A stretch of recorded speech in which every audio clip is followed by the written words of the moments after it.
Hello and welcome to the All 12 Signs video series for the Sagittarius New Moon that's happening on the 12th or 13th of December, depending on where you live.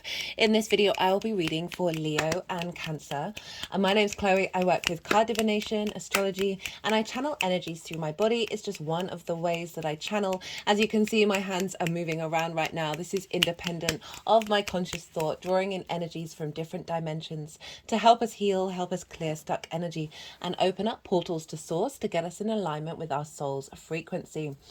It's like a form of light language. For those of you who know your time of birth and you know your natal chart, I really recommend you check out the sign that falls in your first house. This is your rising sign where your ascendant is. All the signs will be as if they are in the first house. So the astrology will link closest to that. However, this does not invalidate you looking at any other part of your chart, perhaps where your sun and your moon are, as we are dealing with a lunation and they are getting activated. Just look to wherever that sign falls in your natal chart. Look to the house that it's in, the themes of that house, and apply those themes to the messages that come through. It's as if that sign, with all the connotations of your natal chart, have now moved to the first house. I hope you enjoy the readings. Leo rising, how you doing, Leo? For those of you tapping into the Leo energy and it doesn't fall in your first house in your natal chart, look to the house that it does fall in, look to those themes and apply those themes to the messages that come through. It's as if that Leo energy, with all the connotations of your natal chart, astrological points, celestial bodies, the themes of the house, all the meaning of all of that, it's all now as if it's moved to the first house. So take what resonates, leave what doesn't. Well, hello, Leo. So regardless of whether Leo is your rising sign or not, this lunation is happening in a fellow fire sign. So this is aspect of a trine to that Leo area of your chart. A trine is ruled by Jupiter. Jupiter likes to provide elevation, wisdom, expansion, and with that wisdom, we tap into our true knowing of who we are. And that's when the opportunities, the luck, and the abundance can come in. So this is a positive aspect. It's a free-flowing, soft aspect. It's ruled by a benefic, so it's very supportive, very inspirational energy showing up for this new moon for you, Leo, wherever it is in your chart. I am pulling cards for 3 different piles. The first pile is the lead up to this new moon. This is everything that you've sort of been working on over since the Sagittarius full moon that happened in the Gemini season, right? So I work with 6-month cycles. Sorry, Leo, just had to pause for a second. I felt like there was something building in my throat and wanted to clear that for you. So I work with 6-month cycles with of moons in the same sign. I also incorporate the lunation that we've just had, and then the next one as well. But it's really is the focus of a longer cycle. So that's the first pile is everything that you've been working on since you got that download that came in with that full moon in Sagittarius and everything that's unfolded with that elevation that we had, as I said, back in Gemini season.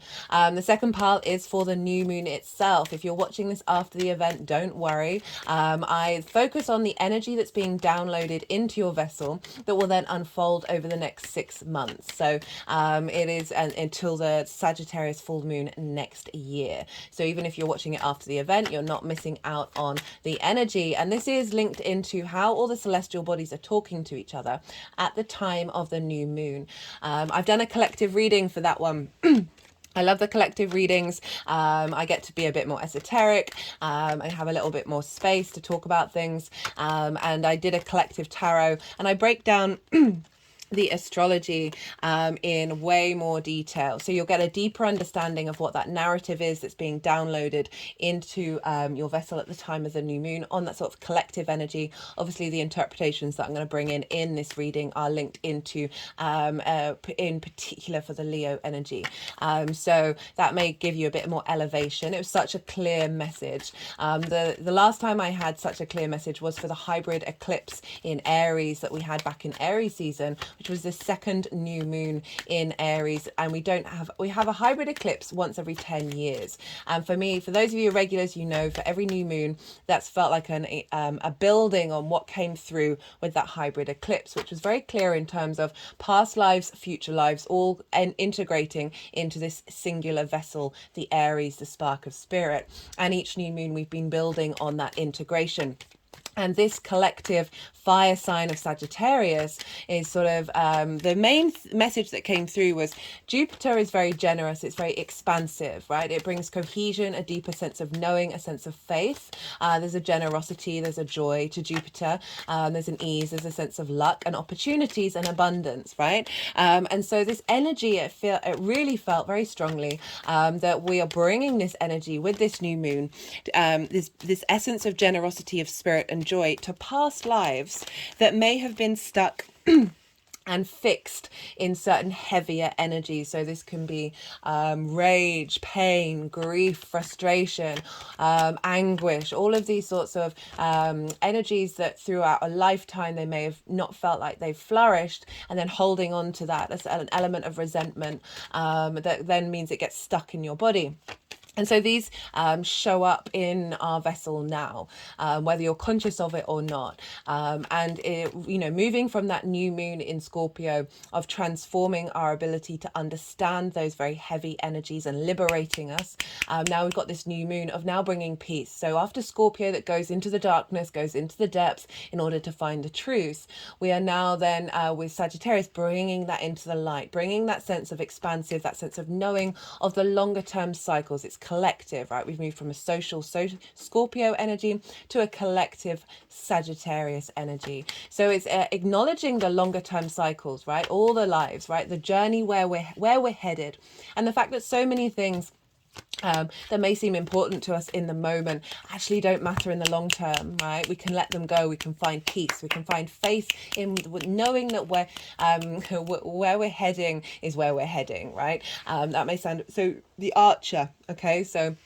The ability to aim for something, and with Sagittarius, it's not necessarily knowing the details of the journey there or knowing the route there, but having that faith in that arrow is landing where it needs to go. So it's sort of longer term trajectory. We can incorporate that in life in this one particular lifetime, but also acknowledging that these many lives play a tapestry of a narrative that is both being completely played out. Time is linear, cyclical, and everything all at once, but also a part of our energy doesn't know that, right? And so the more that we sort of lean into faith and surrender that we are part of a bigger picture of something, the more that we can let go of certain heavier energy that may be blocking us, right? Mutable energy likes to move, likes to adapt and change, and especially Sagittarius, if you think about the half horse, half human. We've actually got a horse card show up in the oracle reading. That there is this desire to roam, this desire to explore. That doesn't just have to be physically, it can be in the spiritual realm, it can be in any realm of just this desire to find new paths and new journeys and go on new adventures. Whoa, 2 10s, interesting. Oh. Tapping over the heart chakra. So far there's been a fair amount of energy work being done, so do bear with me while this is happening, because sometimes I find it difficult to talk. Obviously when there's loud clapping I try not to talk so you can hear me. You might not be able to hear me, but just generally sometimes when I'm channeling in this way my mind has to go soften, and so I'm not able to as you can see, words disappeared. So do bear with me while this is happening. What was I saying? Right, so just this activation of this more generous of spirit, right? And that's what really felt very strongly came through with that collective reading. And the oracle cards, I pulled them before coming in to sit to do that collective reading. And it kind of blew my mind. And the cards just fully committed to that one story, that one channeled message that was coming through, and it's so powerful, right? The Akashic Records card that we have here, they've been doing a lot of work with this one in the All 12 Signs series, and it says clearing old stories, releasing past lives, and freedom. And if that if I didn't represent the message, as well as the desire to move to Rome that Sagittarius has, you know, the half horse, half human, of like, or this movement, this momentum, this exploration of going into new territory. But it's that collective fire sign, so it is an accumulation and a bringing together of all those lives in order to transform and connect to our creative drive, right? And the collective spirit, and unionize that within this one vessel. Okay, so that's the sort of the main message that showed up for that reading. Right, the third pile is for the how this energy is manifesting moving forward. Apologies if I've already said that. As I said, sometimes with the channeling, like I just like my remembrance just absolutely disappears. Right, so let's look into the astrology of where this is showing up for Leo risings. Well, this is happening in your 5th house. This is the house of joy. This is creation energy, fun, amusement, play, games, adventures. This is linked into the pleasure principle, and that doesn't have to be linked in just into romantic in a romantic way. We get it a bit twisted and focus too much on that, I find, in life. It's about finding pleasure in every single moment, finding that joy, but it is linked into romance and short-term dating, as well as sort of more the sort of the playful side of relationships rather than the commitment, longevity side, which is the 7th house. And it's linked into children, both literal children that you may have, children that you work with, the creative adventure of birthing something into the world that is a part of you but is then also separate to you. So it's your creative children, as well as your inner child. So there's a lot going on in the 5th house. What else is there? No, I think that's pretty much everything. And so this is a very playful, very fun time of the year for you, Leo, because your 5th house is being activated. You might want to be just having a bit more fun, engaging in games a bit more, thinking about what romance and your pleasure principle means to you, as well as getting creative. And this is a new moon, so we're setting a new, we're activating a new cycle with the lunations. So this is when the moon is at her darkest. She's her most receptive. This is our emotional body, our unconscious mind, our intuition. This is how are our needs being met or not being met? How do we nourish ourselves and those around us? So the moon is in conjunction with the sun, and the sun is our vitality, our clarity, our vision. We're getting downloads from that pure source light energy into the moon that will then facilitate the unfolding of a development, a realignment of your needs being met, of how you nourish yourself, your intuition when it comes to your creation energy, and a deeper so it's like a reboot for the moon in your unconscious space. And so often we're activating new cycles of clearing out trauma and clearing out limiting beliefs with this new moon, with every new moon. And it's trining your Leo energy over in your 1st house, which is how you embody your sun or your moon in your actions and your deeds, depending on whether you have a day or a night chart. This is your vitality, your body, your sense of self, your character. And it's often how other people see you, because they see that embodiment of your sun or your moon rather than that more personal space that might be very private to you or linked into sort of more one-to-one intimate relationships. So we're getting this trine, a sense of wisdom, elevation, expansion, a deeper knowing, a deeper sense of faith in your expression of your creation energy, expression of your pleasure principle. And this is being elevated right now, that Jupiterian energy. It's providing new opportunities, a new sense of abundance, and a new feeling lucky, right? Very inspirational energy. It's a soft energy. It's not asking for well, anyway, yeah, words. Mercury is in shadow. Speaking of Mercury, Mercury is playing a role in this moon, because 8 hours after the moon is exact, Mercury will go retrograde. So I've done a Mercury retrograde series, so you might want to go check that out. Really enjoyed doing that series. It's a big retrograde because it's the final one that's starting in the sign of Capricorn, with Pluto. And so this will be the last time in our generation, and the next in 7 generations time we won't get another one. So this is clearing out a lot of intensity, a lot of fear, and transforming that into magnetism and power. And the reason why it's linked into this moon, not only because it's going retrograde only 8 hours after the new moon is exact, but Mercury will be moving into Sagittarius with this retrograde phase. So this new moon is activating a new frequency that's then feeding into that Mercury retrograde. And it was pretty powerful. The messages that came through in those readings were matched the feeling that I was getting around what the astrology symbolized as well. So it was a really nice combination of the tarot reflecting the importance of the astrology. Okay, and okay, what else did I want to say? So let's think about the 5th house, this embodiment, and so this new moon is setting a new vibrational frequency, helping bring peace to any trauma around the 5th house from past life energy.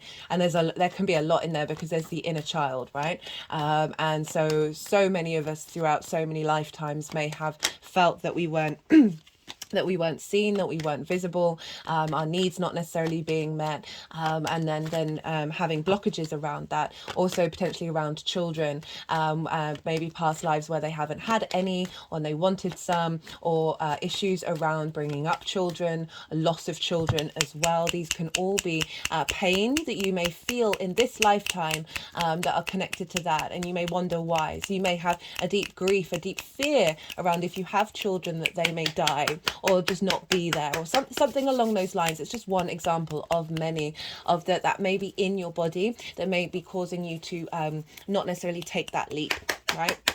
That's just one example. We can bring it into the pleasure principle as well, of perhaps not being able to tap in to that pleasure and finding joy in your day to day, right? Finding that fun and that amusement, that spring in your step.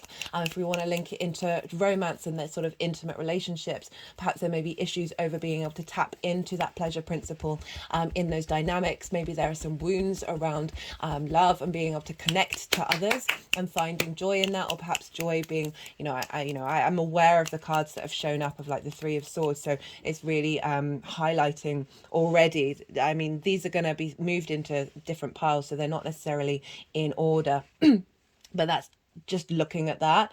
It's just so linked in to the 5th house, and also around your creation energy. So these are creative pursuits, it's not just art, it's not just music, it is anything that you put your individual mark on something, your own personal experience, right? So there may be blockages around that are coming from from past life energy. The bottom half of my body is shaking. We have the root chakra and the sacral chakra there. Okay, my hand has now just gone over the sacral chakra, which is obviously clearly quite linked into the 5th house, your kundalini energy, you're being able to be in flow in your pure creation and find this joy in the 3D world, right?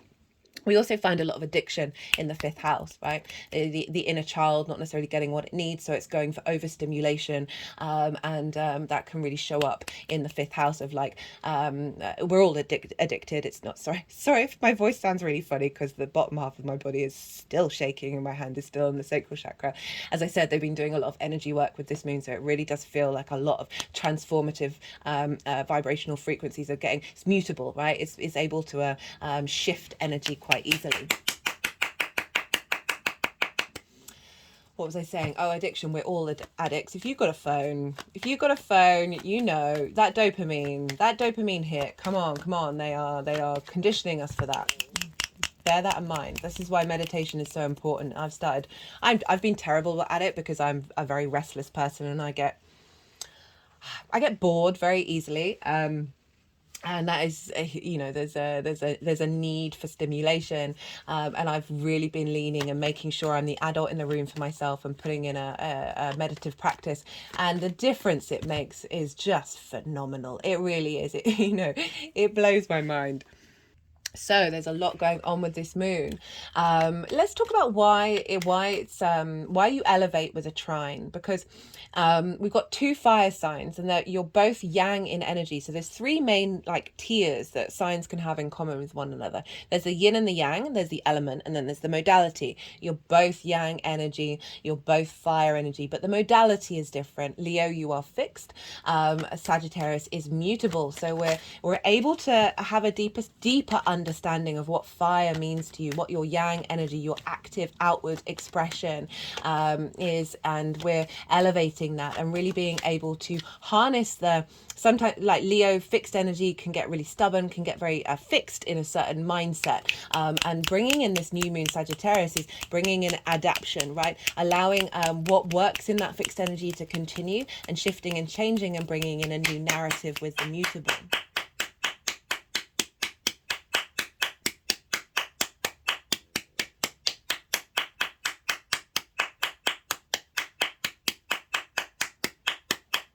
I do apologize, guys.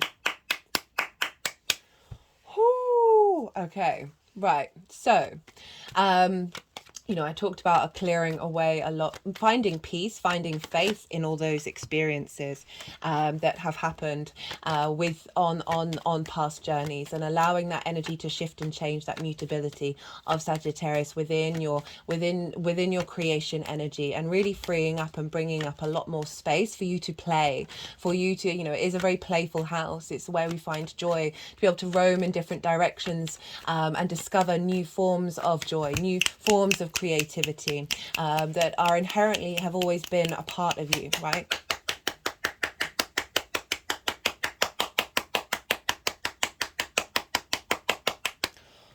So setting new intentions around this. I would say with that Mercury retrograde, I do apologize if I've already said this, but I don't think I did.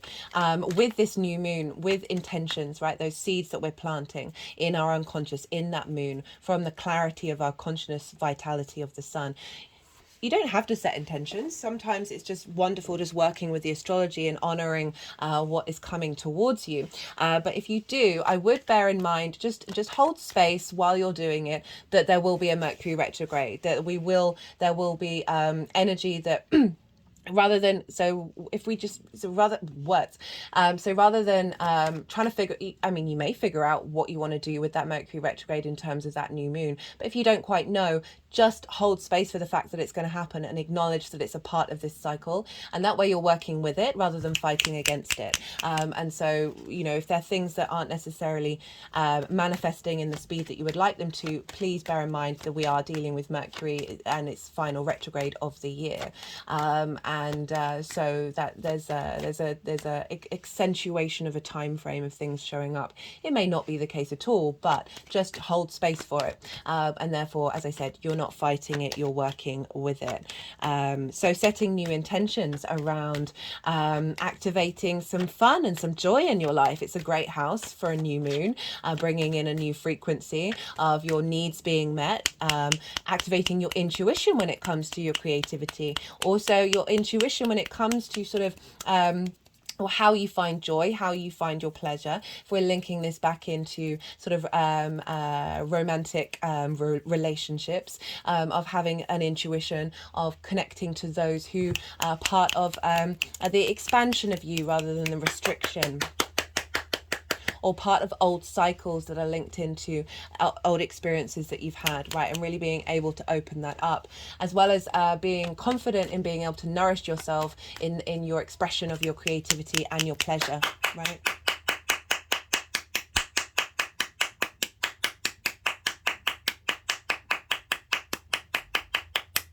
This can be setting intentions around nourishing your inner child, making sure your inner child's needs are met in the actions that you take. And as well as if for those of you who had children, setting intentions around elevating your relationship dynamic with the children, yeah, what else is there? Or, you know, whatever it is, wanting to, if there's a creative pursuit that you just haven't found time for, of setting an intention around just making some space for that, and really bringing in some more joy into your life, right? And that can show up in so many different ways. You don't necessarily have to limit it to one thing. It can just be completely holding space for that energy to come towards you. Because remember, this is an unfolding over the next 6 months to the Sagittarius full moon, where we'll get a sort of a completion of what that download has come in for us. At the new moon itself. Now we want to look to where Jupiter is, because Jupiter rules Sagittarius, and therefore wherever the ruler is of a sign is impacting the signs that it rules. Okay, so Jupiter is over in the 10th house. This is your life purpose, right? This is the thing that is inherently within you, that is guiding you through this existence. It's also linked into career. Career can be your life purpose, but sometimes it can just facilitate what your life purpose is. This is visibility. This is reputation. This is how the big outside world sees you. It's also linked into bosses. So Jupiter's been there for a while, since May, and was there around the Sagittarius full moon as well. So the themes of that are playing out in this new moon. And we have, I'm just going to pause and check whether Jupiter has moved into Gemini for the full moon next year. I should have done that already, but do bear with me. Wow. So Jupiter's still in Taurus for that Sagittarius full moon and is conjunct Venus. Can't wait to read that one. Oh, I'm getting excited just thinking about it. Right, so Jupiter in the 10th. Is providing deep wisdom and understanding about your life purpose. It can provide opportunities and a sense of expansion around your career and where you're headed and what you're doing and your visibility. However, Jupiter has been retrograde since the beginning of September. So you may have felt a restriction around those themes. You may have been questioning things and going inward. Jupiter's transits can bring about questionings of faith, and you come out the other side of it feeling a lot more confident. But with that retrograde, that sense of abundance, that sense of opportunities, that sense of things coming together, like that cohesion. Do excuse me, something's going on with my throat. Okay, Leo, as I paused the video, the song I'm Coming Out by Diana Ross came into my head, and I just wanted to share the lyrics with you. I'm coming out, I want the world to know, gotta let it show, I'm coming out. There's a new me coming out, and I just have to live. Oh, it's making me want to cry. And I want to give. I'm completely positive. I think this time around, I'm going to do it like you never knew it. I'll make it through. The time has come for me to break out of the shell. I have to shout, I'm coming out. I've got to show the world all that I want to be, all of my abilities. There's so much more to me. Somehow I'll have to make them just understand. I got it well in hand, and oh, how I've planned. I'm spreading love. There is no need to fear. And I just feel so good every time I hear. Wow. Maybe go listen to that song on blast. That just really just sums out, like, all the cards haven't come out yet, but this shift, this feels like such a powerful moon. Really can't get out of that feeling. And for those lyrics to pop into my head is like, that's just so appropriate for the 5th house of breaking out of a lot of structures that have limited you, finding your joy and feeling you and your creative energy, right? Your Kundalini energy, this pure expression of source.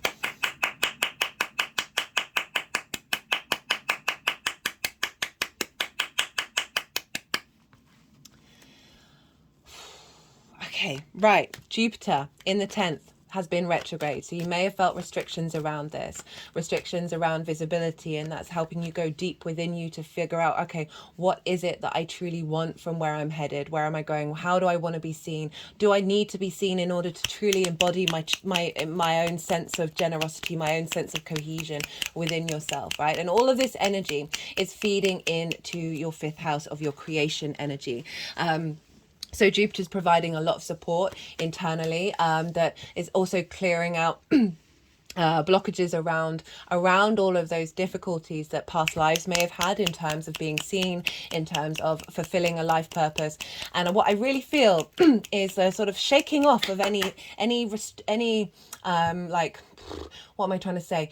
Any preconceived ideas of what your life purpose should be, and lean into the joy of existence, right? Lean into that pure moment of every day of finding that, and that being a sense of a life purpose. purpose, right? And by doing so, rather than having, oh, should you have kids, should you get married, should you do all these things, should you be a super boss, should you whatever it is, all of these things of that actually limit our creation energy, rather than we just do it because we feel like we want to do it. We're finding joy in what we're doing, even if nobody else sees it, even if nobody else cares. It's that really harnessing that pleasure principle within yourself that isn't affected by the exterior, right? And yeah, so also potentially activating a ability to find pleasure in your career, in your life purpose, and finding that joy, finding that creative ways of bringing that into manifestation. For some of you, your life purpose might be having kids, might be getting married, all of those sorts of things. It isn't necessarily career, as I said, right?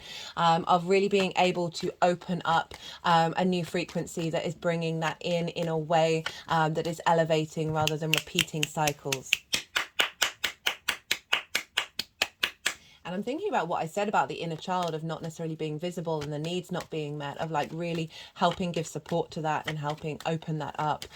So we've got this, we want to look to where Venus is, because Venus rules Taurus. And so therefore is wherever Venus is influencing Jupiter, which is therefore influencing this moon. And Venus is over in the sign of Scorpio.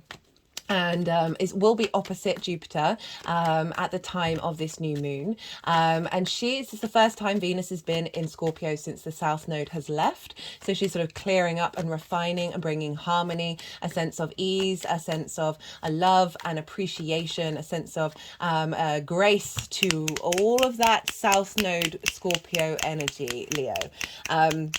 And so she can be very feisty in Scorpio. She's opposite her sign. So it's traditionally the land of her fall, because she's far away from the realm that she governs over.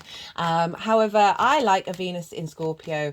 They're very forthright. They can be there's an intensity to it. And that's, you think of Venus, it's that flow, it's that harmony, it's that grace, where sometimes that Scorpio energy is sort of a bit discordant to it. It's very sort of counterculture. It's like wanting not to conform, but that is a powerful, beautiful energy. I always bring up the fact that the traditional aspects of when planets aren't in a particular place that they like, because I want to highlight that is a tradition, but we're not bound by that. We're not bound by any of it. It's, you're not bound by anything that I'm saying. It's your experience of these planets that are true to you, right? And how that's showing up for you. Yes, there are generalizations, there are common themes that you see repeated, but there are so many nuances in which all these things can be expressed. And Venus in the fourth, she's really bringing a sense of transformation and ease into your private life, your roots and your foundations. This is your ancestors, your past life energy. This is your parental figures, the roof over your head, and your private life. So that energy is feeding into your career house, of transforming any blockages that you've had there, clearing up that South Node energy, really bringing some grace and harmony with everything that you've learned. And, bringing in those ancestors, helping bring in that transformational energy that is bringing a sense of a connection of that home to your career life, right? Your foundations to your visibility. And she's conjunct Pallas Athena, which is an asteroid that represents embodied wisdom. It's more strategy, it's long-term thinking. And I feel like Pallas Athena and Venus are working hand in hand of any truths that are coming out, any the depth that you're going to, this transformational energy is serving you in the long term, opposite Jupiter, of getting this in alignment with where you're headed and what you're doing, right? In terms of your life purpose. And that's all feeding, excuse me, all feeding into your creativity.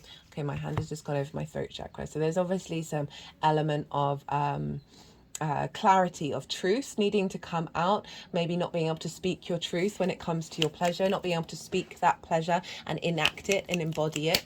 There may be some blockages around your roots and your foundations of ancestors who have not been able to do that, have not been able to vocalize and be upfront about what it is that they need when it comes to their joy. I mean, across the board. Be very strange if you didn't have a lifetime engaging with that. And Venus with Pallas is saying, hey, we're understanding the depths that we've had to go to in order to bring the joy out in the fifth.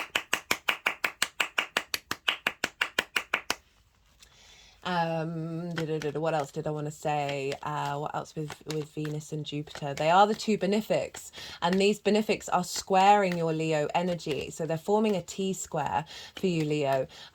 Lilith is there as well in your sign, so there's a real sense of independence and a sense of confidence in your own pleasure principle, in how you express that, and being and calling for the people in your life to match that, to treat you with respect and equality, and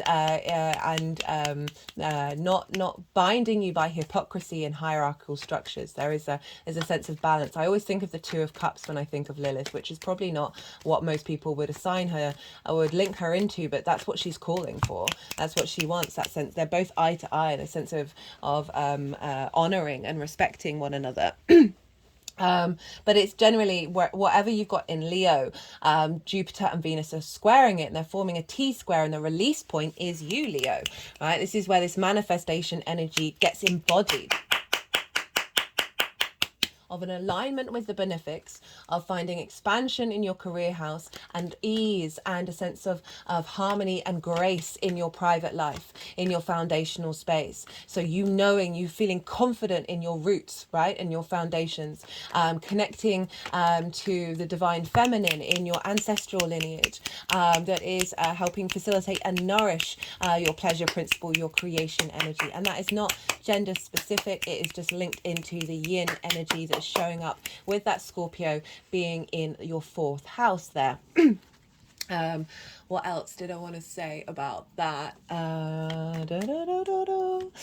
Okay, nothing's quite coming to mind. So so Scorpio is ruled by Mars, and Mars is over in the sign of Sagittarius. So we've got this feedback loop that's influencing the moon between Jupiter, Venus, and Mars, then back to Jupiter, then to Venus, then to Mars, and back and looping round.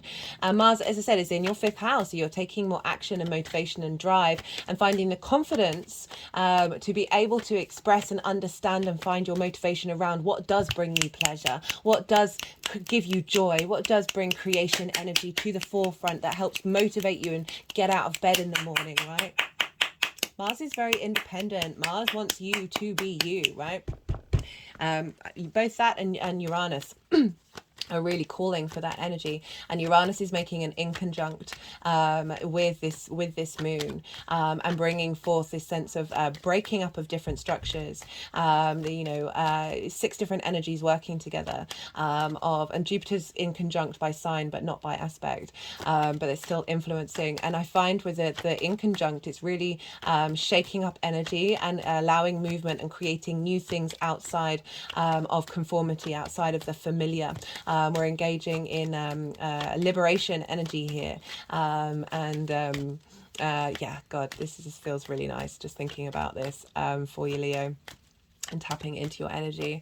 Those song lyrics were just so perfect, like wanting to share love, bringing in that Venusian energy. Right, so Mars is conjunct Ceres, which is another asteroid, which represents the harvest and abundance. It's earth energy, earth mother energy, the fertility. How do we nourish ourselves? And so Mars's independence is providing nourishment, right? It's not cutting, it's not severing, it's not bringing conflict. It's you being able to with this new moon, explore your creation energy, explore your pleasure principle with a more confident energy, right? With more the ability to understand the depths of your emotional feelings, fixed Scorpio energy, in relation to this. I'm finding with Pallas Athena, clearing out blockages, transforming that energy. The Death card is the Scorpio energy in order to serve you in the long term. What else did I want to say? Yep. Sorry, I was just sort of there's a lot of astrology, and I'm trying to be really mindful of not overloading each of the signs with all the astrology, because it is all there in the collective reading. Yeah, so you've got this trine of this new moon, and then you've got the squares and into your Leo energy. She's bringing about a sense of intense manifestation, right? Or with this new moon.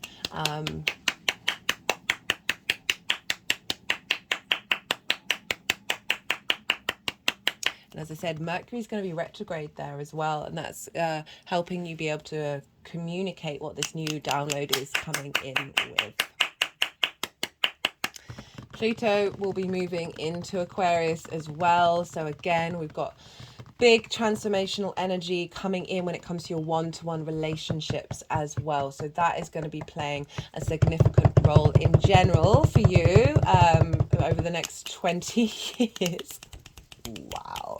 I just feel the fact that we've got this new moon before that happens. This is the last new moon of the year, that is going to be helping propel, making sure this is coming from a place of joy, from a place of love. What was that one lyric?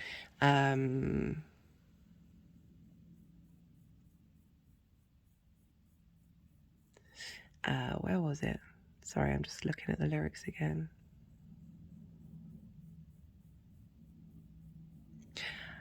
I'm completely positive. What else was it? I'm breaking out of the shell. I'm going to show the world. 10th house. There's so much more to me. I'm spreading love. There's no need for fear. I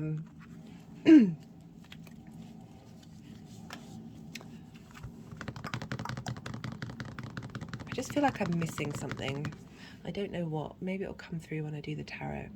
Okay, so I'm going to go quiet now, because I've kind of said everything that I wanted to say. It's quite a succinct house to express the collective message. You want to look to where your sun and your moon are in your natal chart, because they'll get activated, and the houses that they're in and the themes of those houses are going to be instigated with this new moon as well. So that will just add on a little more personal understanding of what this transit's about for you in relation to this collective reading for the sign of Leo. But yeah, okay, so Juno is an asteroid, and she's over in the sign of Virgo, squaring this moon, and she's in your second house of how you value yourself and the skills and resources that you have in order to manifest and make money in the world.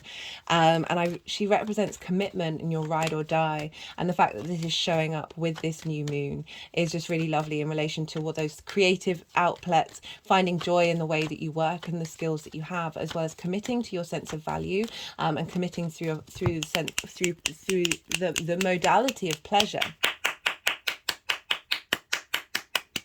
And I just feel like with that Mars energy, it's like if things aren't cutting it, Mars will help release that, right?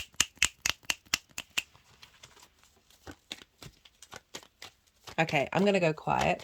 We've had the Yang Day action side of the reading, all the stimulation, all the go, all the extrovert energy, all the information. And now we're going to have a little bit of yin night rest and digest energy. I'm going to go quiet. We're going to keep shuffling until they put the deck down, and then I'll soften my mind and the energies will move through me. They'll do some energetic work. They'll move the cards around. And then they'll put the cards into the 3 piles, and I'll come back round and I'll bring in the tarot with the astrology. I call you to soften your mind as well. You've just had so much information. And so just let your mind soften. Don't try and force it. Let it all settle into your unconscious mind, and then see what intuitive hits may come up for you. We're currently sort of heading into the balsamic phase at the time of recording. So probably by the time you've watched this, we are in the balsamic phase. And I just find generally with new moons, you kind of notice like almost like from the cross quarter moon, we sort of notice things crop up that may be difficult, as well as really good things that are helping you know where this moon is headed, but also what this moon is releasing and letting go of, right? What energy is being elevated. So you might have things that have shown up around this area of your life, that is and also highlighted by the fact that Mercury went into shadow on the 25th of November, so it would have been activating this area of your chart already in terms of what's being revisited and revised in terms of the retrograde. So I feel like they're all kind of entwined as well, with what's with the whole transit. So just see what your intuition is telling you.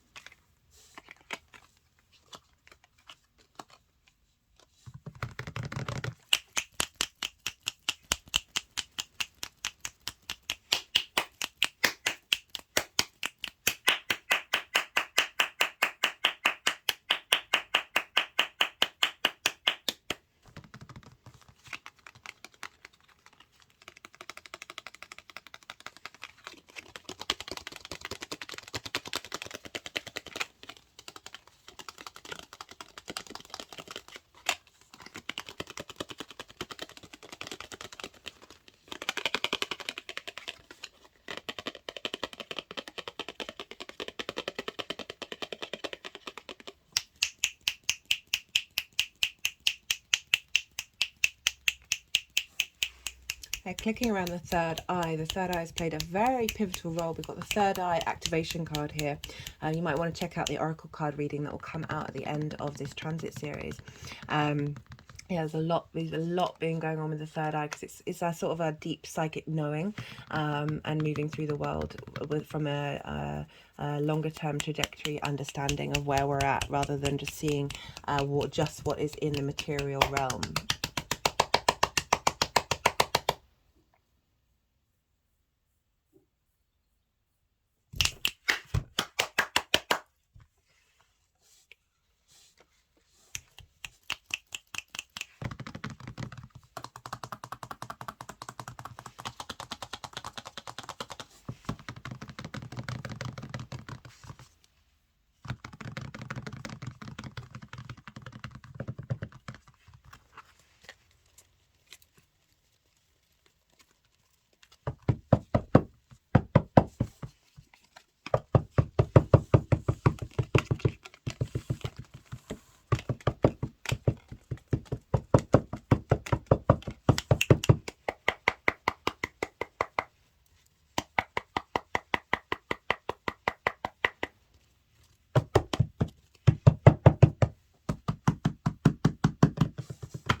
Okay, what I'm getting with this Nine of Cups is it's kind of half in the first pile and half in the second pile. Right, let's kick off. Leo, what's going on? Not surprised with that Venus retrograde. Really not surprised at all. Where you've got a lot going on. One second. So as you're probably aware, Venus went retrograde in your sign, Leo, for most of the summer. And so Venus is connected to love. She is connected to creativity in the arts. So she does have quite a strong link to the fifth house. It's her favourite place to be. She will be moving into Sagittarius in not too long a time. That retrograde will have brought up a lot of overall themes around everything of the fifth house. And so this is from the full moon in Sagittarius, leading up to the new moon. We've got the Four of Cups, we've got the Seven of Wands, we've got the Three of Swords and the Ten of Swords, crowned by the Hermit. Now, all of this energy is incredibly difficult and linked into so many of the things that I spoke about at the beginning while I was talking about the astrology. But the fact that it's crowned by the Hermit gives me the impression that you have gone inward and you have found a higher perspective with all of this, right? The Hermit is Virgo. It is how you value yourself, right? And how you connect to that value.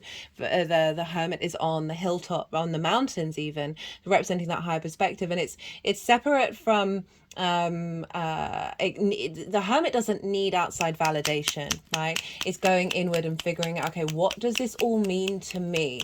Not necessarily any distortions, but really figuring out what's fundamentally important. We've got the star in the lantern because this represents deep healing. It also represents the star is very independent as well. It's for very galactic and earth energy combined and being able to hope and dream again. So I just wanted to say that first before launching into these energies that are all quite difficult. The Hermit's implying that you have spent the time in order to figure that out and get into your own independent energy. Right, the Hermit is away from society. It's not seeking out validation. It's not seeking anything from anybody else. It's knowing its own true self. So we've got the Four of Cups, and this is looking at the Three of Cups, which, spoiler alert, was at the bottom of the deck and wanted to come out and play, along with the Nine of Cups. This can be depression, anxiety. There's a melancholy to this, because it's quite a stagnant energy of sitting crossed-armed, cross-legged, blocking off any opportunities, but doing so in order to sort of protect from any old pain, right? And so the Three of Cups is about flow, it's about abundance, it's about being appreciated, it's being like-minded people, it's very playful energy.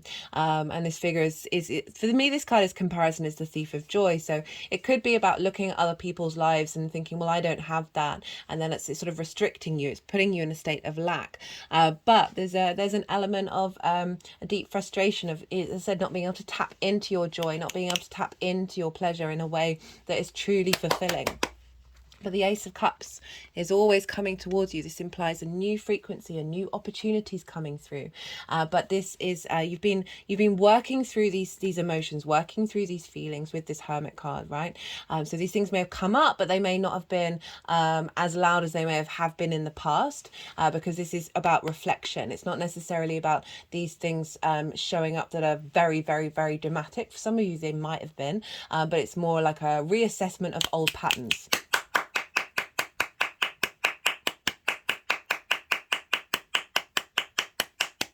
We've got the Seven of Wands. The Seven of Wands is again on a cliff, so it represents the higher ground, not necessarily the higher perspective. As in, this is someone of that, this person has something of value, but they don't necessarily know it, right? They look at the figure, they look a bit uneasy. They're wearing different shoes. If you're trying to fight off competition, and you got a different heel, like you're not going to be very steady on your feet. This is an element of feeling like you are in competition with others as well. Again, so it's kind of leaning into this comparison is the Thief of Joy energy, and this figure has something of value. They are but this is kind of represent, for me this represents not being able to see yourself truly, and that's just the way that I interpret it. And I always say, do you need to look to the outside world for validation? Can you really hone in of what it is that you have to offer deep within you without feeling that unsteadiness? And so we've got this with the Three of Swords as well. So, you know, one of the most obvious cards in the deck, right? Especially coming up with the fifth house is saying that there have been some wounds in the past, some things that have happened that have distorted your heart's vibrational frequency, distorted your love, distorted that creativity, distorted the pleasure, grief, pain, frustration.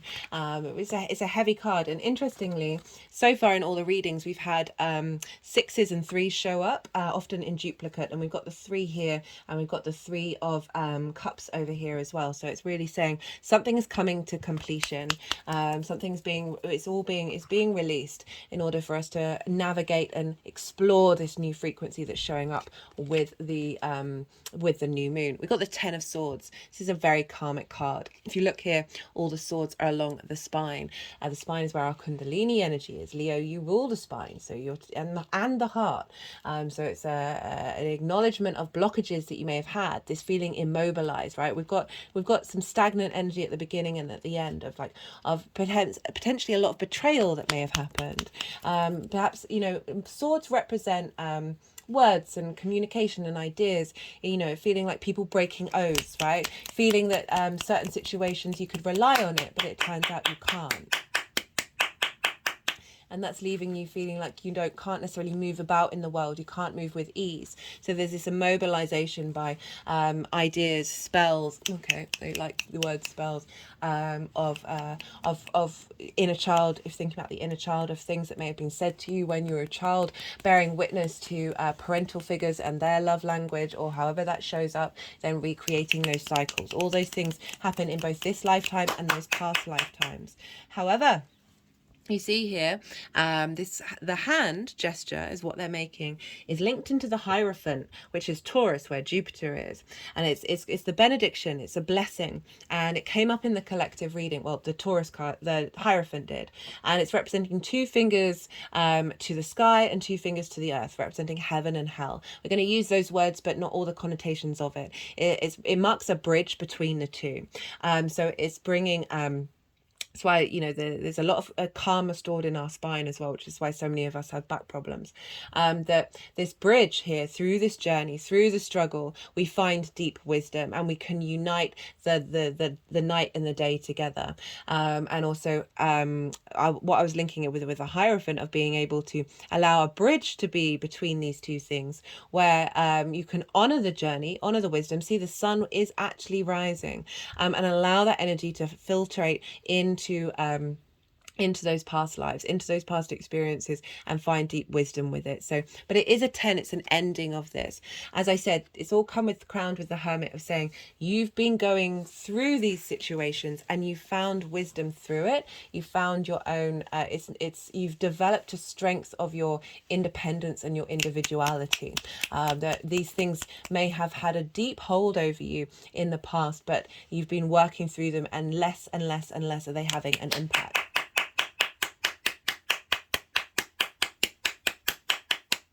So for the energy of the moon itself, we've got the Jupiter card. And when this card came out, it reminded me of that thing that there's something that I haven't remembered that's important. I mean, all of it's important, but, you know, it's all relative. Jupiter will be going direct at the end of the year, right? This is also linked into the Mercury retrograde. So there's a changing of a fate happening, and an activation where we'll see this more in outward form. We'll see Jupiter express itself in outward form. So I'm very grateful that card showed up, purely just to remind me of that. But in terms of this new moon, so this is a changing of a fate, changing of fates. The wheel is going up, is no longer heads roll back. Good. Changing of the fates, of a shift of energy.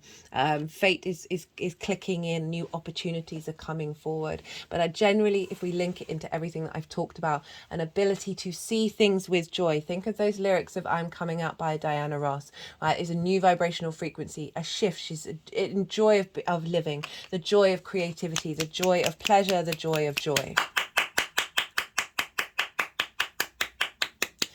There also may be a situation that happens around that new moon that's activating a new cycle as well for some of you or all of you.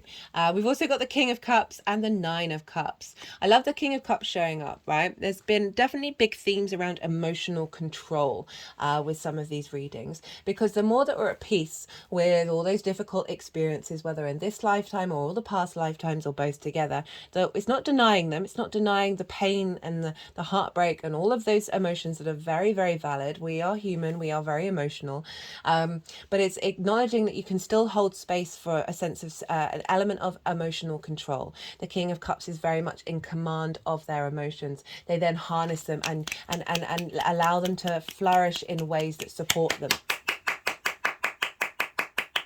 So I'm not surprised the King of Cups has shown up after all of this soul searching work, of like really having more confidence in your creation energy. This is very creative, very intuitive, very imaginative energy. It's also emotions. It can be linked into love and pleasure and flow. The King, look, is on a throne on the ocean.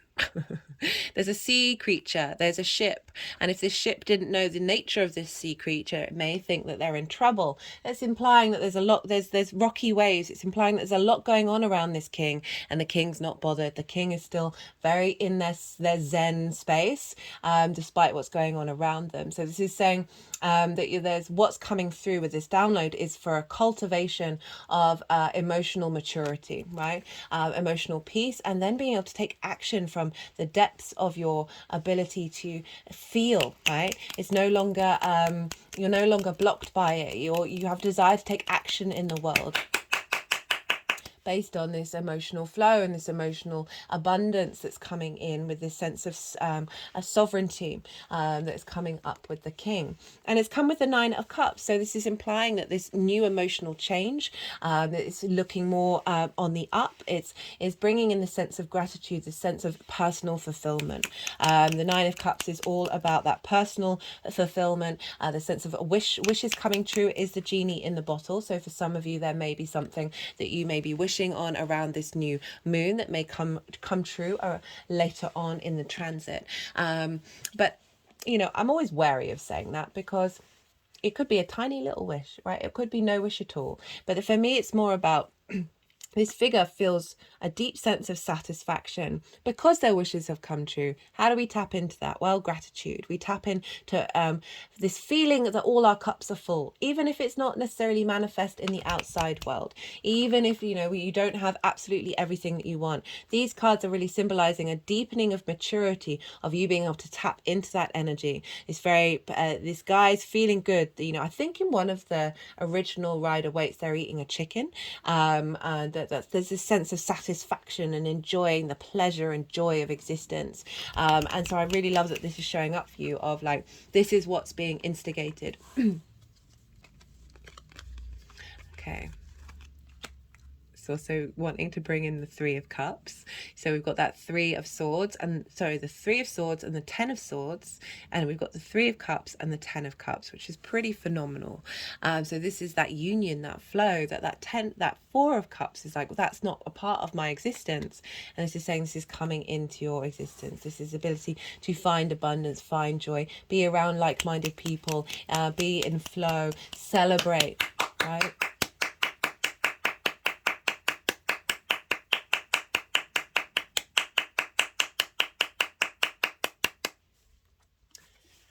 How this energy is manifesting moving forward. Well, we've got the Ten of Cups, just one card for you, Leo. It's a very loud and clear message. So we're moving on from the Nine of Cups, and we've got the 10. Tens represent emotional contentment, not only just in the inner space, but in the outer space. You see here, it's a nuclear family. And what that represents is something exterior from yourself, and how this is all in flow. This is the only rainbow in the tarot.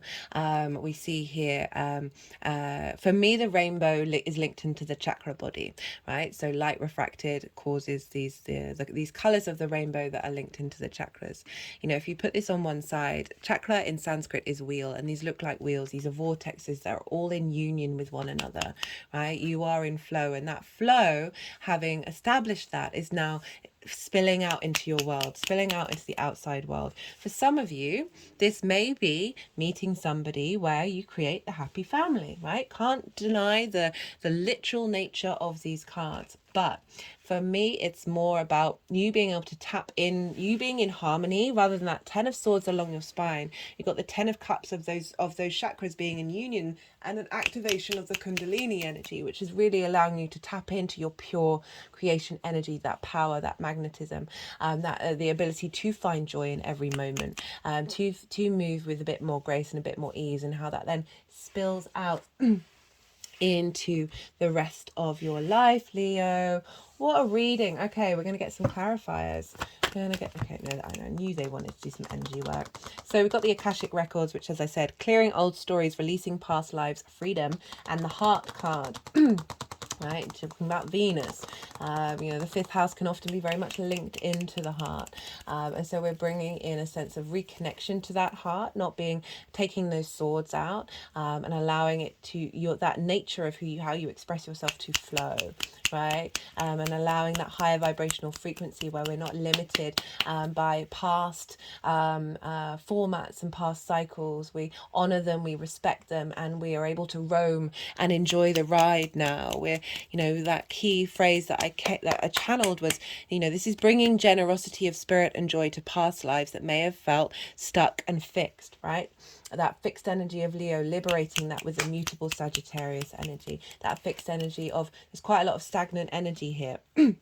And really being breaking it out, right, and freeing it, so we're able to move and expand and explore new avenues, and tap into our creative drive, our creative passions, and expand.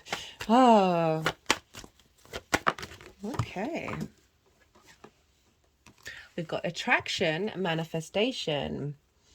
Okay, like that card, bringing in a sense of bringing in that joy, bringing in that, attracting that pleasure, feeling that pleasure, and it manifesting and building and building and building and building. However that may manifest for you, as I said, like the fifth house has a fair amount going on in it. Those of you who may want children, those of you who, if we link it into your career house of more visibility, more attracting the things that you need and desire and want in your career house, as well as all of those themes around pleasure, around creativity. Right, let's get one more card.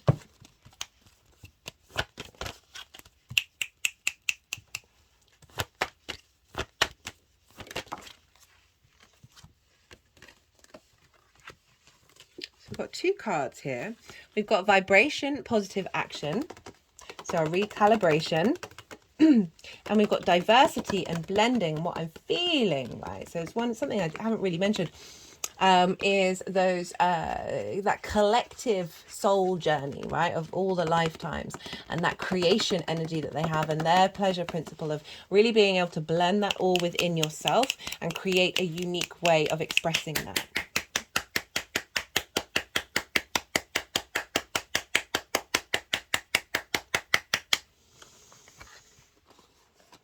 Ooh.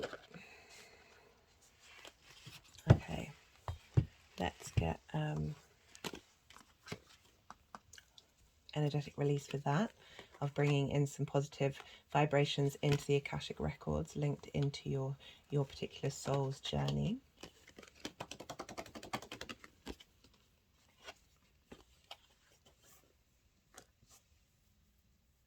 Just wondering with that, they went over the Shaman's card, which I'm linking into Jupiter, of that diversity and the blending, of blending pleasure and your creation energy with your career and your life purpose and your roots and your foundations that you then embody. That Venusian energy in the fourth.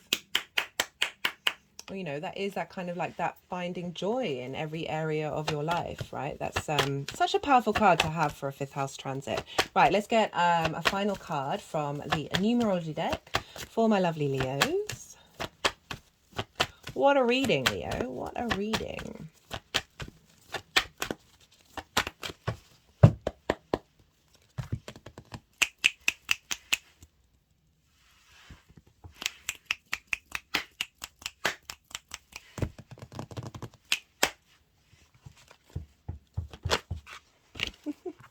Individuality. So that's that Hermit card of you. It just feels like it's clearing a lot of energy that's been attached to you, right?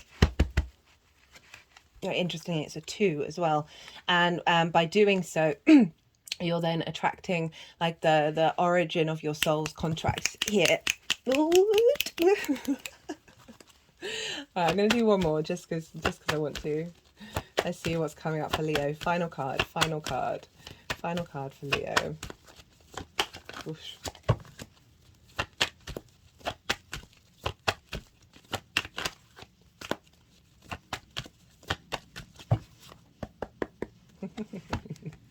Pride. Pride in who you are, my love. Pride in who you are. And you know, lion got rebirth as well. Okay, I want that one. Obviously the lion, the pride that the lion feels, and that it is the phrase of which they gather together. So that could be bringing towards you fellow to create your own pride. Is that the right thing? If I've got that wrong about, yeah, I'm just gonna pause and Google that. Yeah, just wanted to check I'm right. It is the group of the lions and the lionesses together is called a pride. So with that 10 of cups of like the happy family, that doesn't necessarily have to be like the nuclear family. That could be creative people that bring you joy coming together, as well as feeling pride in yourself and feeling pride in your creation energy. Okay, Leo, I'm going to leave it at that. What a reading. Be good to yourself, Leo. Be good to those around you. And most importantly, be well until we meet again.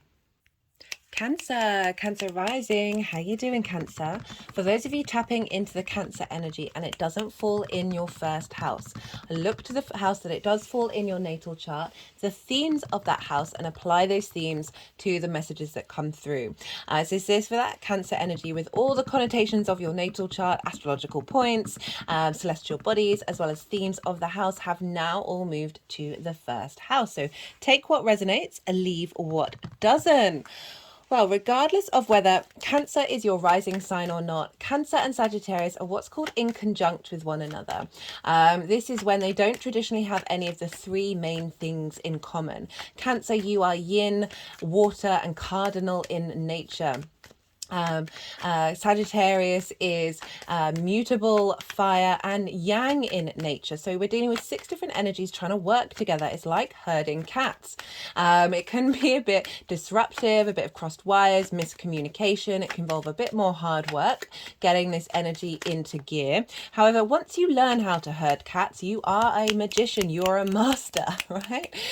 So this is once we sort of understand that there may be some difficulties, there may take a little bit more hard work to get these energies all working together, then you're breaking out of the norm, you're breaking out of conformity. It's very inventive, very innovative energy here with the in conjunct. But I just want to let you know that there can be a sort of just a little bit like, don't quite understand, or things not necessarily seeming clear. Give yourself some space to let it settle, and then realize that you're playing with these energies and you're able to instigate something very novel and very unique. I'm pulling cards for 3 different piles. The first pile is the energy leading up to this new moon. This is coming from the Sagittarius full moon that happened in Gemini season. So the download that we got at that full moon, that integrating and unfolding, and leading up to the new moon itself. The second pile is for the energy downloaded at the new moon into your vessel. For those of you who may be watching after the event, you are not missing out on this energy. I work with 6-month cycles, so I see lunations as portals.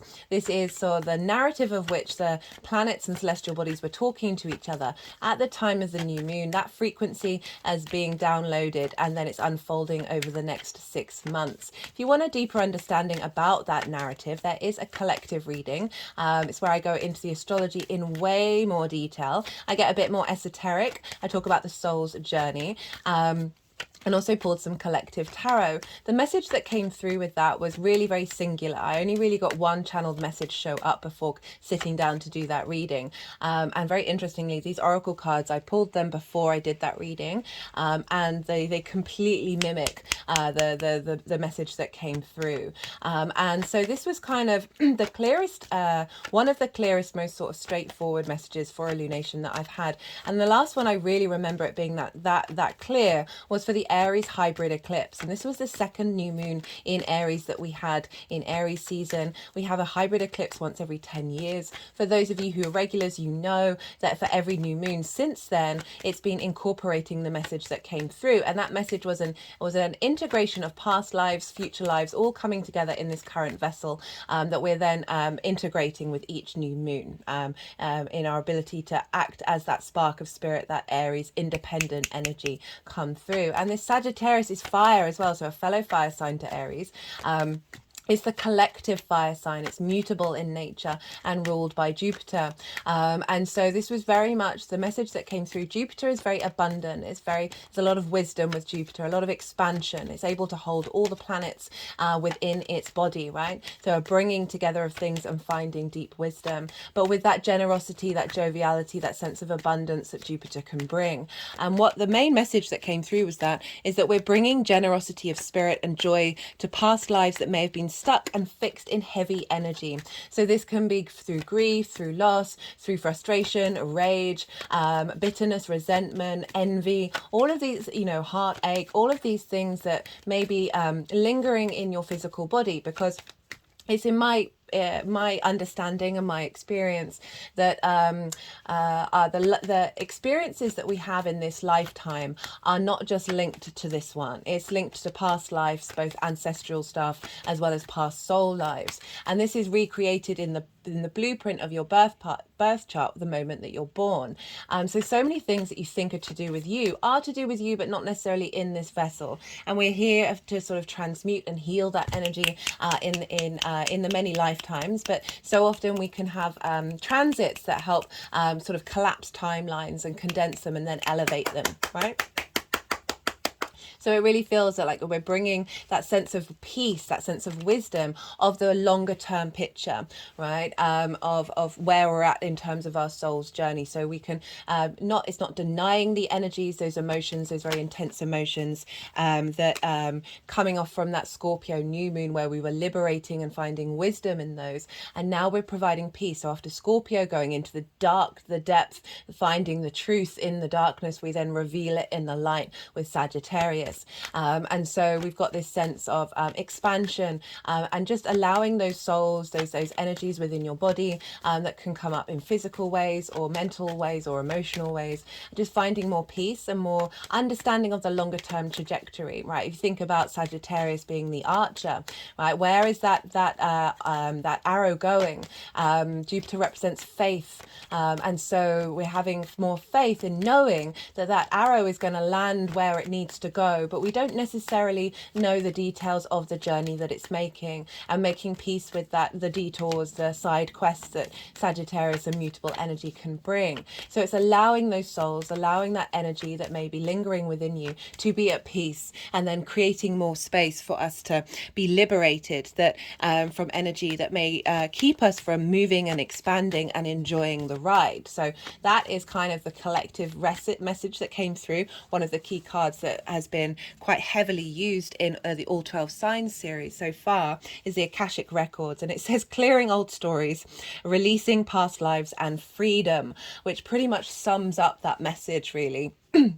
Of allowing us to be more connected to the vessel that we're in and our soul's true expression from a higher vibrational frequency. So if you want a deeper understanding of the collective message, I do recommend you go check out that video, which is the first one up in this series. So this is the energy that's being seeded at the time of the new moon that will then unfold over the next 6 months to the full moon in Sagittarius next year. The third and final pile is how this energy is manifesting moving forwards. So those are the 3 piles. Now let's talk about how this is affecting Cancer rising. So where is this happening for you in your natal chart? Well, it's in your 6th house. This is the house of work, health, and routines. And this is, I call this house the adult in the room, because so often we struggle with these things, which is, you know, why it's kind of in conjunct your ascendant, which is how you embody yourself through your embody your sun or your moon in your actions and your deeds. It's your body, your character, your appearance. It's often how other people see you. It's your sense of self, your sense of embodiment. And this can often be in discord with, you know, the way that you work, taking care of your health, putting routines into order, right? These are all things that we can often find it involves a little bit more hard work in order to get these things going. So we've got this new moon showing up here. And what I really like about this is there can be a lot of neglect in the 6th house.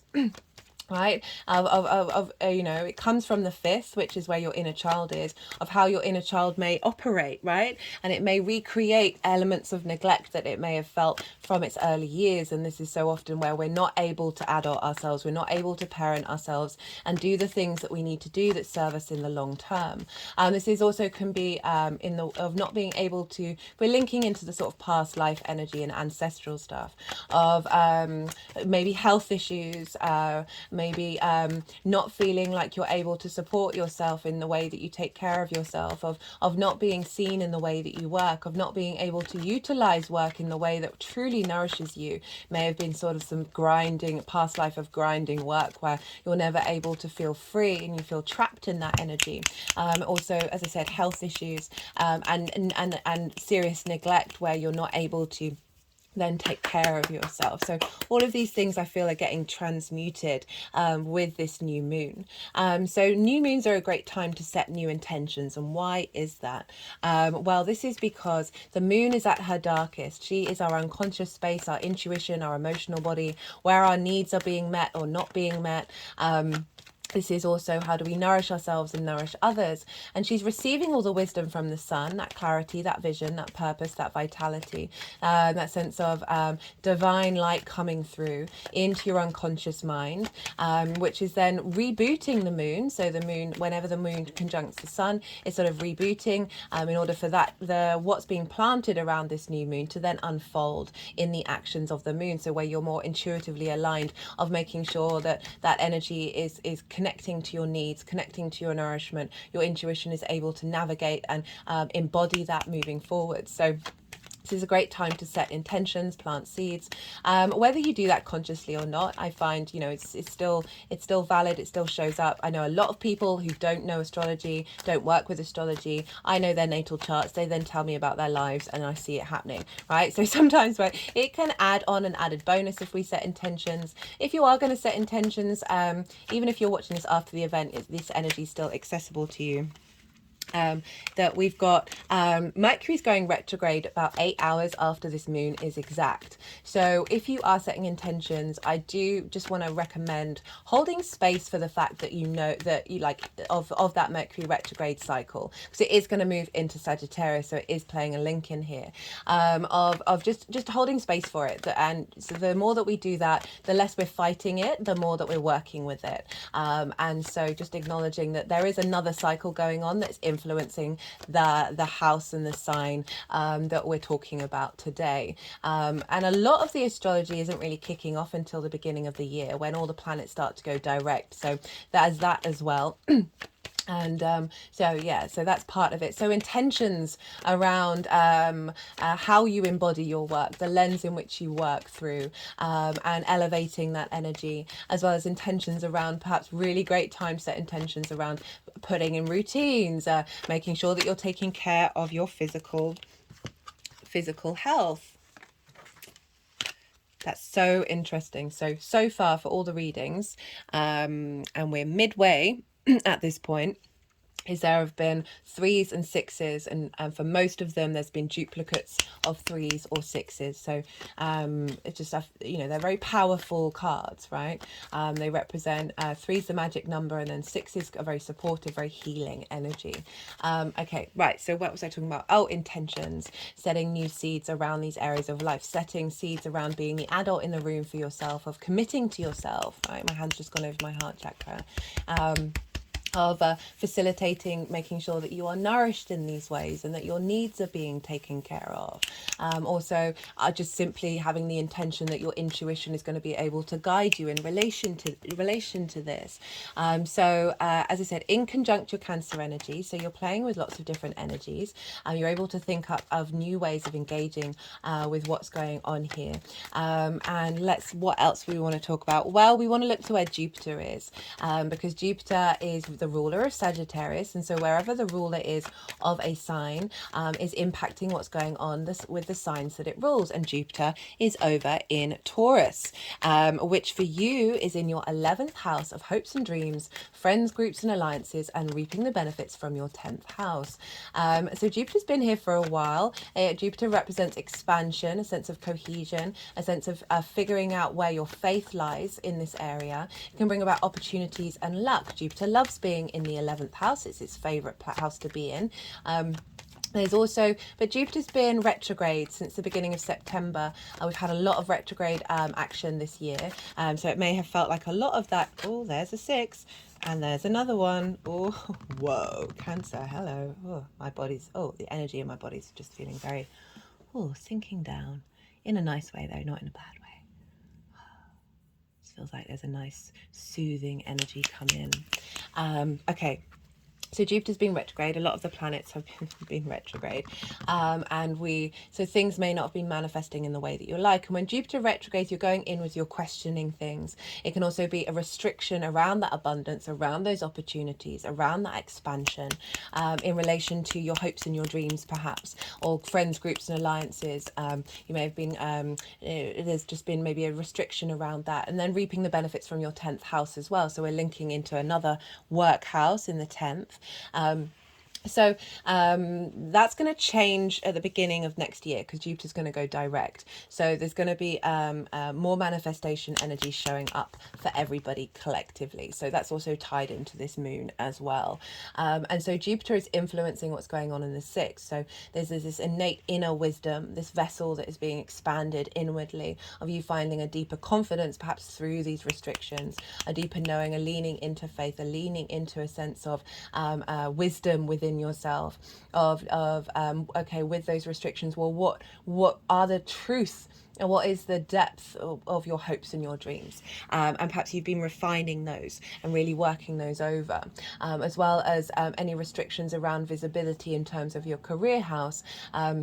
Maybe feeling like you've been passed by with opportunities. This new moon is activating new opportunities that are going to show up for that, right?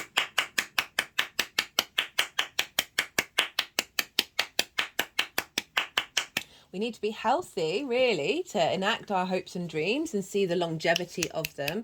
And also, perhaps there may be friends, groups, and alliances that may have had a difficult impact on you taking care of yourself. So going out and having lots of fun with friends, perhaps drinking a lot, right? Booze inherently is poison the moment it enters into your body. It's amazing that that's legal and so many other things aren't. But there may be something linked into that of like cultivating a new adult with yourself in regards to how you go out in the world and how you socialize. That could be a thing as well. And I do feel what's coming into alignment is your health in regards to your hopes and your dreams, and how you connect to your career house, right? Making sure you're not burning yourself out. Finding a bit more balance in relation to those dreams and those hopes that you have that maybe not entirely linked around your career. Right, so Jupiter's providing a lot of wisdom, and it's in conjunct as well. It's in conjunct with the Sagittarius energy. So again, this sort of recalibration. Uranus is exactly in conjunct by aspect as well. Uranus is also in Taurus, and this is very liberating energy of like shuffling up energy, and that making that discombobulation come out with a level of transformation in the way that you commit to the way that you work, right? And the way that you take care of yourself, that is facilitating an expansion of your hopes and your dreams. Not only that, but we want to look to where Venus is, because obviously Taurus is ruled by Venus, and so Venus will be governing Jupiter, which will be impacting the moon. And Venus is over in Scorpio, fellow water sign. She's in her favorite house right now. She's in the fifth house, the house of joy, the house of creation energy, of the pleasure principle, of fun, amusement, games. It's linked into romance and short-term dating. It's also linked into children, both your actual children that you work with, as well as birthing something into the world that comes from a very creative space, right? And also your inner child. So Venus is moving through there. This is the first time Venus has been there since the South Node has left the sign of Scorpio. So she's kind of clearing up and harmonizing everything that we've been learning with that South Node transit that we had with all those eclipses. And she can be very feisty in Scorpio. She's deemed to be traditionally in her fall because it's opposite the sign that she rules. She will be opposite Jupiter at this time, which I'll talk about. And you know, Venus in Scorpio, very non-conformist, can be a little bit sharp, a little bit intense, and it's moving away from that Libra energy, right, of people pleasing and everything being nice and in its flow and harmony and love. There's an intensity, there's a different style of the way that Venus shows up in Scorpio. I love that, I really appreciate it, but it can be a little bit too it can go to extremes of emotions, right? But she's conjoined an asteroid called Pallas Athena, and this represents embodied wisdom and long-term strategy. So we're actually being very supported with that Venus transit, and so this is opposite Jupiter. So we've got the two benefics, Venus and Jupiter, opposite with one another. We're finding balance between your creative pursuits, your pleasure principle, in balance with this Jupiter over in your hopes and your dreams. So we're bringing this creativity and joy and pleasure into your hopes and your dreams, into reaping the benefits from your 10th house. So perhaps getting some recognition and visibility around that for some reason, and I'm not entirely sure why. I have been mentioning the word visibility in nearly every single reading, and I think there may be just a really strong link into past life energy where they haven't felt visible, and how that's created a lot of stuck energy. I'm hunched over now, like this sense of weight of taking a lot of burden, a lot of responsibility, and not necessarily reaping the benefits from that, and then being able to find pleasure. But all of that's feeding back into the way that you work. So it's bringing this creative energy into the way that you work, into the way that you take care of yourself. So you may come up with unique and different ways of looking after yourself, of bringing work in from a very intense creative pleasure principle point of view. If we're linking this into the past life energy, as I said, linked into the work, I listed those: hopes and dreams not being manifested, creation energy, pleasure not being a part of work, right? And I really feel like we're making peace with that in order to create space to bring in that frequency.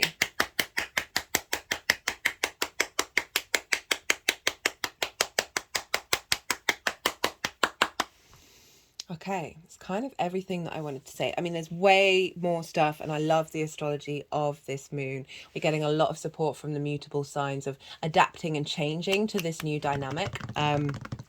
However, I'm going to limit that. Do go check out the collective reading, because it'll bring more depth to what's showing up here in this one. Do look to where your sun and your moon are in your natal chart. Look to the houses that they're in, the themes of those houses, because those themes are going to crop up in relation to this moon. They always do, right? So it's just going to make it a little bit more personal for you outside of this general reading. Right, all the cards supposedly have come out. And we've got, because they put the deck down, we've just had the yang day action side of the reading, the go go go, the stimulation, the extrovert, all the information, all the outward movement. Now we're going to have a little bit of yin night rest and digest time. I'm going to go quiet and soften my mind. The energies are going to move through me. They're going to move the cards around, they'll do some energy work, and then they'll put them into the 3 piles, and I'll bring the tarot back into the astrology. I call you to soften your mind as well. You just had loads of information. Let that all settle into your unconscious mind, and then see what intuitive hits come up, depending on when you're watching this. But you might, if you're watching this after the event, you may want to reflect on the lead up to this new moon. I find it's usually like a week beforehand where themes crop up, both positive and difficult, right? Where the difficult ones are letting you know what's being transmuted, and the positive ones may be highlighting where you're headed, right? So just see what intuitive hits come up in relation to how you are working with this.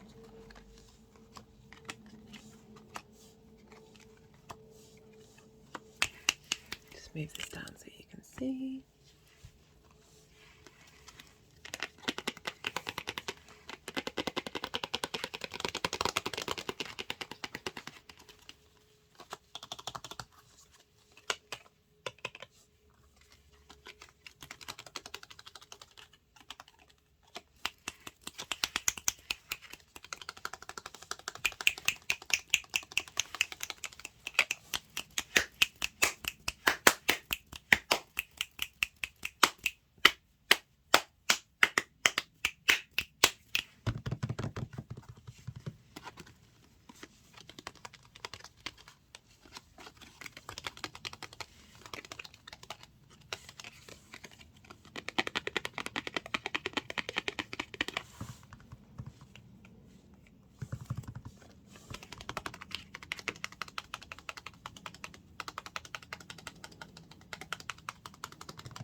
Just clicking around the third eye, there's a third eye activation card here, and the third eye has been playing a very prominent role in all of the readings. I will be doing a separate oracle reading after I finish this transit series, so they're doing a lot of work with the Akashic records, the heart and the shaman card, as well as that third eye activation. So you might want to come and watch that oracle reading where I'll break down the story that these cards are telling, and it is beautiful. It almost brought me to tears when I looked through it.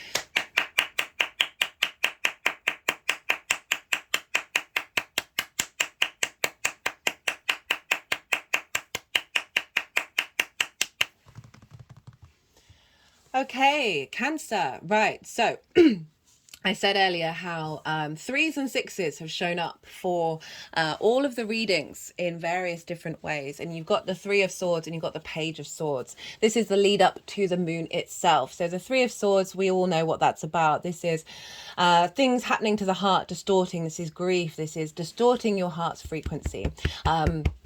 And we've got the Page of Swords, which is, you know, saying that this energy's shown up and you have been working through it, right? With the Page of Swords. The Page of Swords is the only page that is looking backwards but moving forwards. It represents being able to navigating the past and understanding cycles, understanding messages, understanding reasons why things may have happened. And so there is a sense of reflection of what this is all about. This could be a grief around your visibility of how you work, right? This may be I'm saying it, but bear in mind this isn't for everybody. Heart issues as well. Just sort of really tapping very hardly on the heart area itself, not the heart chakra. Just had an energetic release. Ooh. And so if we're thinking into sort of that past life energy that we're helping clear out, you know, this is saying that you've been navigating and working through that on a personal level in this current incarnation, and reflecting on, why is this showing up? What does this mean? Do I need to hold on to it? Because remember, the Page of Swords is moving forwards. It's not entirely looking to the past, but it's honoring the past. It's honoring that journey. Perhaps, as I said, dissatisfaction in these areas of our lives that's quite difficult to get the momentum to get up and do anyway. But then when you suffer that heartache, that heartbreak, however that shows up, and it's not just linked into romantic relationships, this is going to be having this is going to be difficult with a difficult house, right? It's called the House of Hard Work. Well, it's actually called the House of Bad wait, no, ignore me. And so this is just saying, yes, you've obviously some difficult energies showing up. So but with that Page of Swords, it is giving you that clarity of being able to reflect on it. So it's giving you the space to figure out what different narratives to bring in, right? Pages bring messages, bring stories. Okay. So it's like, what story are you taking to the future?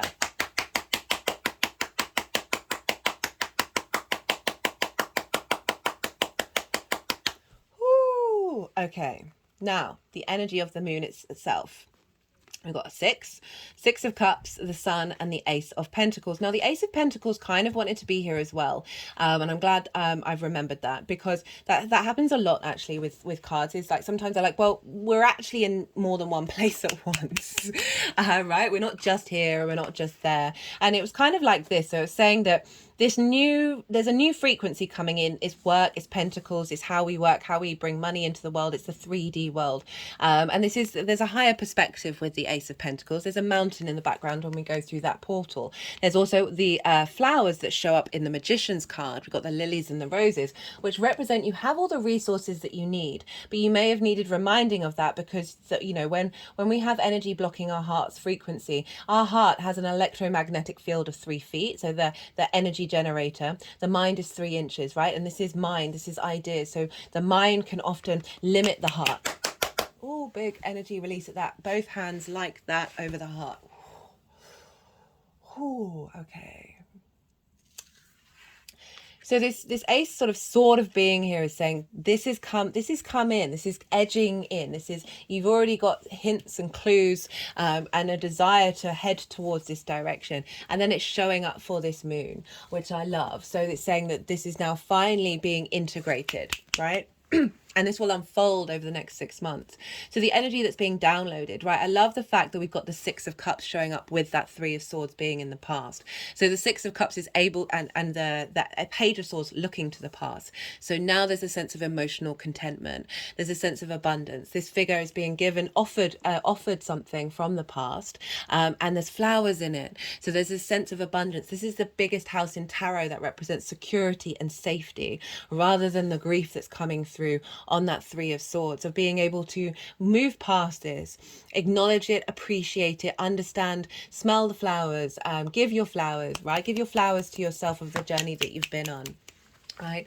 Of being able to navigate that from a place of emotional security and emotional safety. This also can be sort of past life energy as well, coming and saying, hey, we appreciate what you've gone through. Thank you for what you've done. And now here's as a release point, where it's not as heavy. And it's come with the Sun and the Ace of Pentacles. Now, I talked about visibility and I'd forgotten that the Sun had turned up. And the Sun, it represents joy, vitality. What a great thing to happen in the 6th house, which is linked into health, right? Having the strength, having the joy to be able to commit to these things, and that visibility of the way that you work, right? Having a sense of, you know, the sunflowers, they know where to move to. They're so dramatic in them following the sun, but they're able to get all that light, all that vitality, all that vision, all that purpose. And we've got the child, we've got the inner child no longer neglecting itself and having fun with that creativity. If we think about that Venus being there, bringing in that joy, bringing in that creativity, transforming that energy for you, that's feeding into your hopes and dreams and bringing a sense of vitality and vision to where you're headed and how to hope and dream again, right? And when it's like Whistle While You Work is coming into my head because it's with the Ace of Pentacles, so that new freshness in the way that you work is coming through from a higher perspective, and really allowing you to understand you have all the resources you need. One thing I will say, it's not necessarily about being visible to others. This may come in, but knowing your own sunlight, knowing the own light you have within you, and allowing that to nourish your emotional body, allowing that to nourish how your needs are being met, because you are tending to those needs and not necessarily needing that from the outside world. I'm not saying you're not going to get that. I'm just saying there's this sense of, I'm linking back into the magician, right? The magician has all the resources it needs in order to manifest in the world. It's not about an external thing, right? It's able to cultivate individually its own power, its own performance energy. However, okay. So we've got the 3 of Pentacles and we've got the 6 of Wands of how this is moving forward. This is perfect for the 6th house. God, it blows my mind every time. Like sometimes I'm like, how do the cards keep just being perfect for the astrology? I'm the biggest cynic and the biggest believer. And so yeah, I'm forever always amazed at the wonder of the combination of the two that come together. Got the 3 of Pentacles and the 6 of Wands. 3 of Pentacles is mastery and collaboration, right? This figure knows its own value, knows what it enjoys and what it loves and what it's good at, and does that thing. It doesn't seek outside validation, right? But it just does itself. And by doing so, you're drawing towards you other energy that have different skills in order to create something beautiful and long lasting. So in relation to work, this also can be about co-workers, right? 6th house. In relation to co-work, this could be a union, a meeting of like minds in order to navigate and create in the way that you work, and lots of collaboration. This also can be your health, your work and your routines all coming together in order to facilitate one another, to facilitate the vessel that is you, that is beautiful and long lasting. I love this card. It's one of my favorite cards in the deck. And we've got the 6 of Wands. So even though I sort of did visibility, but also making sure that you understand your own visibility and shining that light inward, rather than seeking it from the outside world in the way that you work and sort of validation.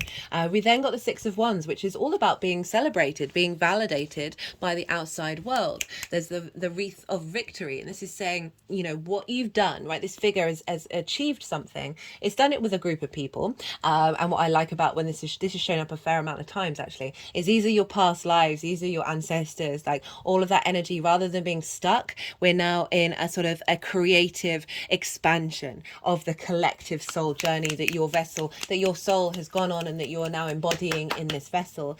But if we look at it in terms of reaping the benefits from your 10th house over with Jupiter in your 11th of and your hopes and your dreams of the work that you've put in, you are now being celebrated. This figure is going to go off and have a feast and be, as I said, be celebrated, be seen, be validated with the work that you've done, the work that you've put in. So that can link into that, as well as you just feeling very confident within yourself that you've achieved something, perhaps manifesting some hopes and some dreams in the future as well. But just love this reading. And guess who's on the bottom of the deck? Well, it's Jupiter. This is the Wheel of Fortune. This is the Jupiter card. And your card underneath that, moving towards victory. Okay, they're wanting some more cards here.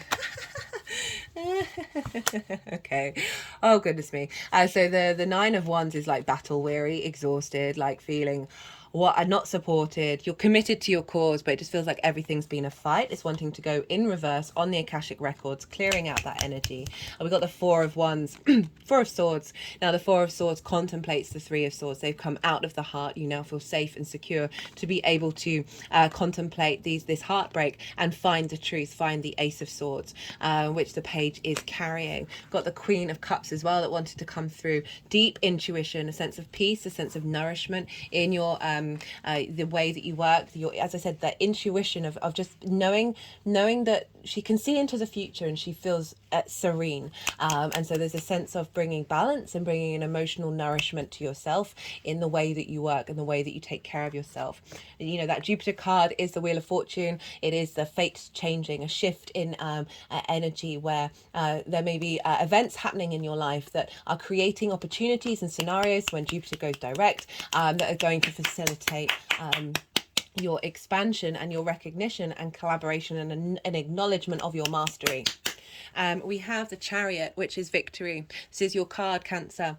This is with all the resources. The Charioteer doesn't have any reins. They're not trying to control the situation. They're moving through life, knowing that they have the will to be able to, my head just rolled back, spine all the way curved back, clearing out some karma there.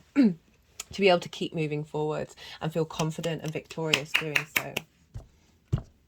Okay, let's get some clarifiers for you there, Cancer.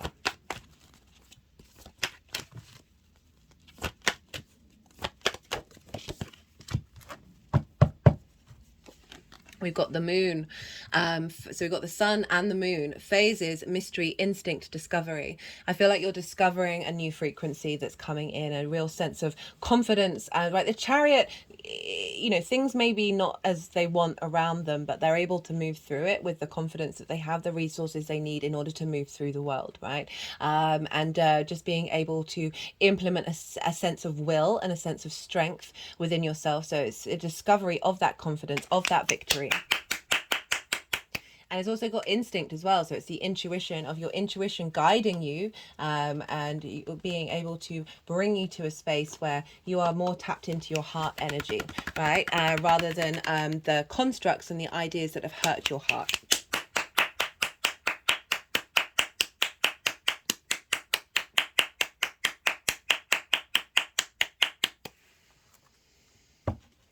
At the bottom of the deck, we've got karma, domino effects, right? So, this is about cycles and how time isn't linear. I cannot wait to read this oracle reading. Get these. I know the energies really want this to spin, but I'm a bit.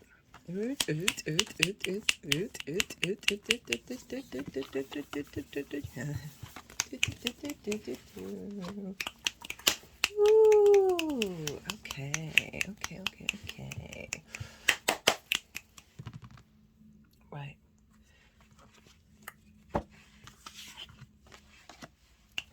Let's get another clarifier from the numerology deck. Okay, it's going over phases.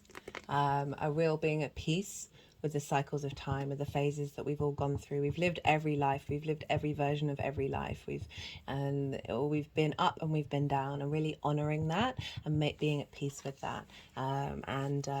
Yeah.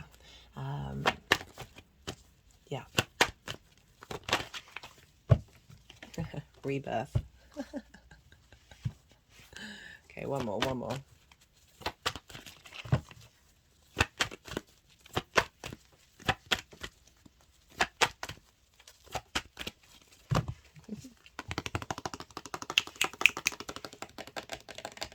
Okay, this is a pine cone. It represents the pineal gland and wisdom, and many other things. It's the spiral, it's the Fibonacci sequence. It is that honoring of spiral is an incredibly powerful energy of what goes down comes up with magnified force.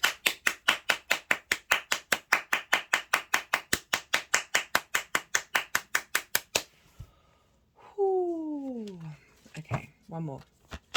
One more for my lovely Cancers.